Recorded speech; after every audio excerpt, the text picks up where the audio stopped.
preview time. So let's take a look at what's coming your way.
What's going on, everybody? Welcome to another brand new installment of Renegades Reviews, exclusively here as always on the Casa D18 Studios channel. I, of course, am your host, the Renegade J.J. Williams, and today we're going to be discussing that other family from television. Yesterday, new release Saturday, saw us do Rob Zombie's The Munsters, and today we're going to take a look at the family that is creepy and kooky, mysterious and spooky. They are altogether ooky. They are the Addams Family, starring Raul Julia, Angelica Houston, Christopher Lloyd, Christina Ricci, Jimmy Workman, Dan Hedaya, Dana Ivey, and Mercedes McNabb. What's going on, everybody? Thank you for joining me here once again for another brand new installment of Renegades Reviews. As I said in the introduction, today, and by proxy tomorrow, we're going to take a look at that other 1960s television family that fits in with the spooky. Yesterday, new release Saturday, was The Munsters. Today and tomorrow, it's going to be the Addams Family. And as our movie opens, Gomez Addams laments the 25-year absence of his brother, Fester, who disappeared after the two had a falling out. Gomez's lawyer, Tully Alford, owes money to a loan shark / con artist named Abigail Craven.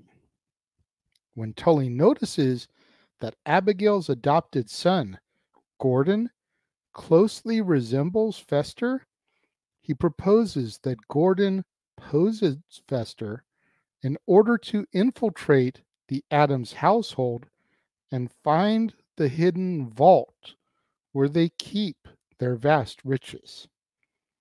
That evening, Tully and his wife, Margaret, attend a seance at the Addams home, which is being led by Grandmama, in the hopes of contacting Fester's spirit.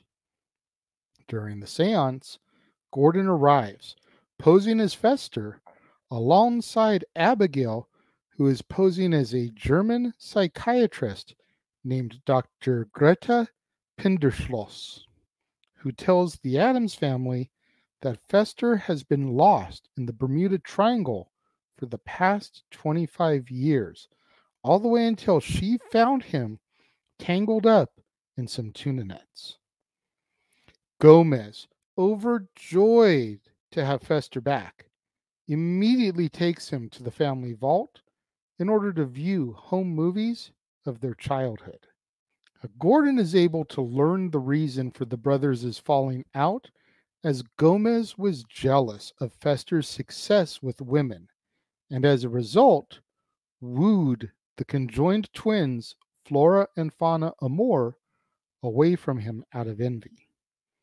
However, when Fester is unable to recall important details about their past, Gomez begins to suspect that Fester is an imposter.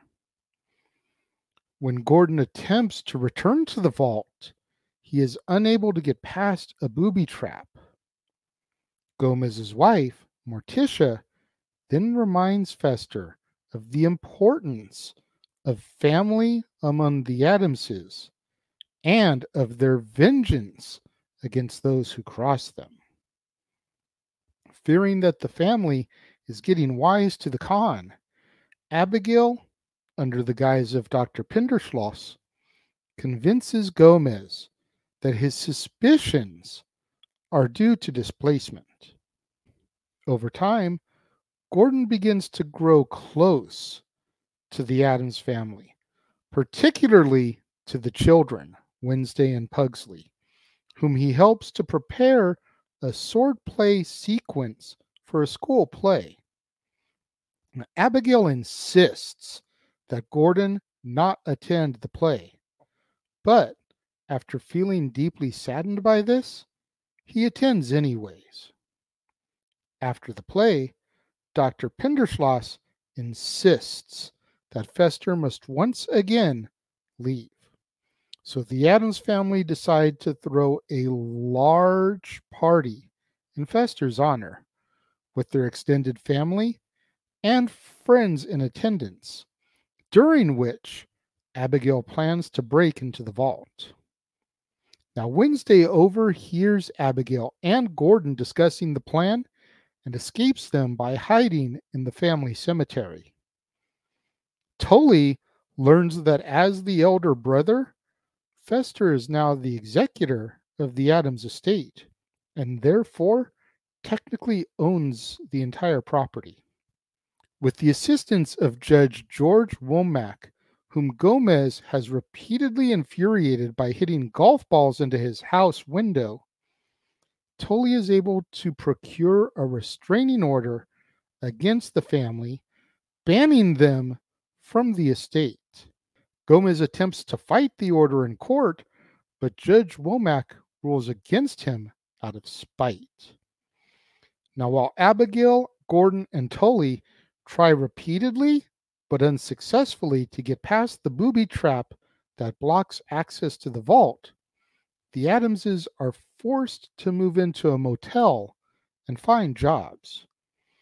Morticia attempts to be a preschool teacher.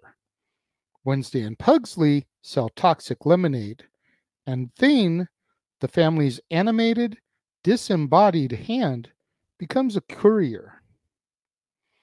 Despondent, Gomez begins to sink into depression and lethargy. When Morticia returns to the Addams home, she is captured by Gordon, Abigail, and Tully, who torture her in an attempt to learn how to access the vault. Thane observes all this and informs Gomez using Morse code, who then rushes to Morticia's rescue.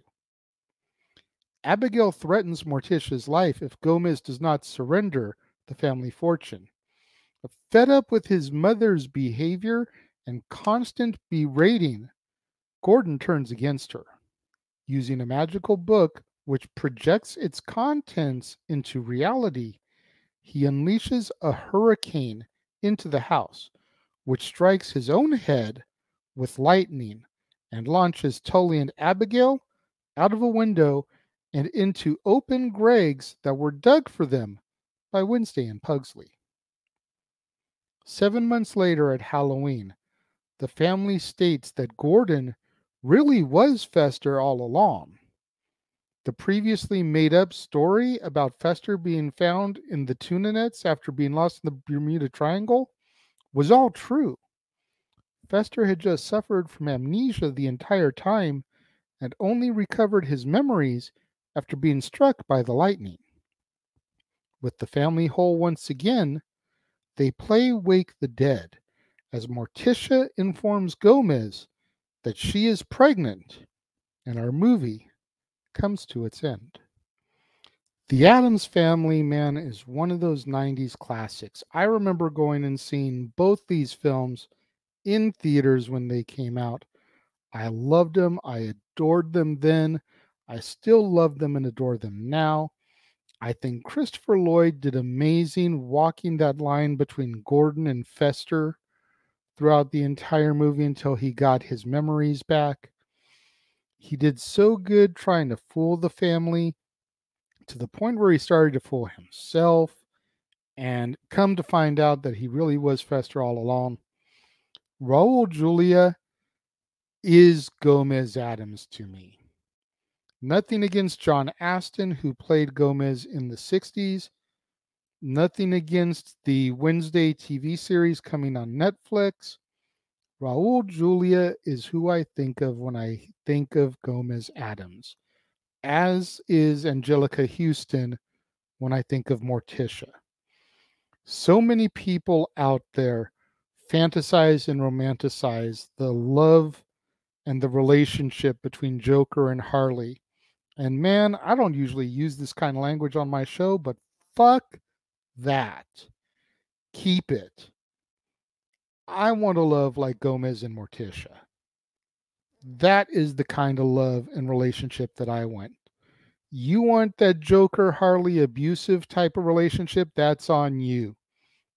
Don't come to me crying when the man that you love as your Mr. J starts beating you, because guess what? That's just the tip of the iceberg of what Joker does to Harley. No, no. Give me a love like Gomez and Morticia. That's what I want in life. The soundtrack was awesome. You had MC Hammer doing the Addams groove. You listen to it now, and it's beyond cheese-tastic. But man, 1991 when this came out, that was hot. Hammer was still riding that wave from You Can't Touch This to Legit to Quit. And then bam, you have the Addams groove come out. So good. I thoroughly enjoyed this movie. I love the way they set up a sequel before even really knowing a sequel was going to happen. You know, you've got Morticia telling Gomez that she's pregnant again. So you know as soon as the sequel gets greenlit, there's where we're going with it. Fester's back with the family. Everything is right in Addamsville, if you will. I'm curious to see what you guys think of the Addams Family, but when it comes down to me, I give the Addams Family 4 out of 5 stars.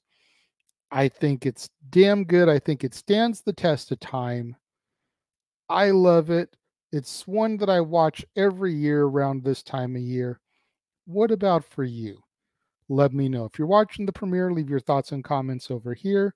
If you're watching on demand later in the day, leave your thoughts and comments down here. But let's engage, let's discuss, let's conversate, let's debate about the Addams Family. And is it better than, worse than, or equal to Rob Zombie's The Munsters? Hindsight being 2020. Let me know and let's discuss. And make sure you guys tune in tomorrow, right here on the Casa D18 Studios channel, for another brand new installment of Renegades Reviews. And we'll be finishing up the duo, if you will. We will be taking a look at Addams Family Values, starring Raul Julia, Angelica Houston, Christopher Lloyd, Christina Ricci, Jimmy Workman, Joan Cusack, David Krumholtz, and Mercedes McNabb. And then at the top of the hour following that, it'll be time for the dads, not always on wrestling, as myself and the West Coast professor Jeff Meacham discuss the top 10 females to never hold a WWE World Singles title. This is going to be a cumulative list. I gave Jeff a couple of names. He took them, plugged it in, came up with the rest. I co-signed. So this is a joint list that we will be doing tomorrow, right here on the Casa D18 Studios channel, as well as over on the Jeff Meacham Network. You're not going to want to miss out on that. Right here on the Casa D18 Studios channel, right here on another all-new Renegades Reviews, over on the Jeff Meacham Network and across the Jeff Meacham Network multiverse of media. Addams Family Values, top 10 women to never hold a WWE World Singles title. So much good stuff in store for you. You don't want to miss out. To all my fans and friends out there who joined me today and watched, thank you so much. Make sure you smash that like button. Make sure you're subscribed. Make sure that notification bell is turned on. That way you don't miss out anytime a video drops right here on the Casa D18 Studios channel, or anytime we go live, as is the case with Stat Boy Sports Bar, Open Mic Night, pay-per-view PLE coverage, etc. Make sure you share this video with your family, friends, loved ones, co-workers, movie fanatics, cinephiles, fans of the Addams Family, fans of Raul Julia, Angelica Houston, Christina Ricci, Christopher Lloyd, Hammer, anybody you can think of that would enjoy this video, this movie review, this content. Share the video with them. It's the only way we're going to boost up my visibility in YouTube's algorithms so I can eventually get monetized by the end of the year, start making some money on this. Thank you once again to everyone who tuned in and joined me here today. It means more to me than you will ever know. And I will see you guys next time.